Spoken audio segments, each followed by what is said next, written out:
Hello, ഇനി നമുക്ക് slitted kurti എങ്ങനെ സ്റ്റിച്ച് ചെയ്തെടുക്കാമെന്നുള്ളത് നോക്കാം കേട്ടോ.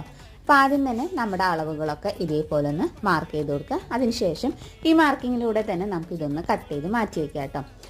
ഷോർട്ട്സ് ആയതുകൊണ്ട് തന്നെ നമുക്ക് ഡീറ്റെയിൽ ആയിട്ട് ഇതിൽ അളവോ കാര്യങ്ങളോ ഒന്നും പറയാനായിട്ട് പറ്റില്ല. പിന്നീട് ഫ്രണ്ട് നെക്കും അതേപോലെ തന്നെ ബാക്ക് നെക്കും ഇതേപോലെ കട്ട് ചെയ്തെടുക്കുക. സ്ലീവ്സും നമ്മുടെ അളവിന് കറക്റ്റായിട്ട് ഇതേപോലെ കട്ട് ചെയ്ത് മാറ്റി വയ്ക്കാം. ഇനി കട്ടിംഗ് ഒക്കെ കഴിഞ്ഞതിന് ശേഷം നമുക്ക് ആദ്യം തന്നെ നെക്കാണ് സ്റ്റിച്ച് ചെയ്തെടുക്കേണ്ടത്. അപ്പോൾ ബാക്ക് നെക്ക് ആദ്യം സ്റ്റിച്ച് ചെയ്തെടുത്തിട്ടുണ്ട്, അതേപോലെ തന്നെ ഫ്രണ്ട് നെക്കും സ്റ്റിച്ച് ചെയ്ത് കഴിഞ്ഞു. ഇനി രണ്ടിൻ്റെയും ഷോൾഡർ അറ്റാച്ച് ചെയ്യുക, സ്ലീവ്സും കൂടി ജോയിൻ ചെയ്തെടുക്കാം. അതിനുശേഷം നമ്മുടെ ഷേപ്പ് കറക്റ്റായിട്ട് മാർക്ക് ചെയ്തതിന് ശേഷം അവിടെ ഒന്ന് സ്റ്റിച്ച് ചെയ്ത് കൊടുക്കുക.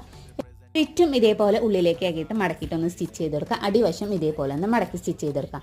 അങ്ങനെ അതെ, നമ്മുടെ സ്ലിറ്റഡ് കുർത്തി ഇവിടെ സ്റ്റിച്ച് ചെയ്തെടുത്തിട്ടുണ്ട്. അപ്പോൾ ഡീറ്റെയിൽ ആയിട്ടുള്ള വീഡിയോ നമ്മുടെ ചാനലിൽ അപ്ലോഡ് ചെയ്തിട്ടുണ്ട്. കാണാത്തവരാണ് അതെന്തായാലും ഒന്ന് കണ്ടു നോക്കി നോക്കുക.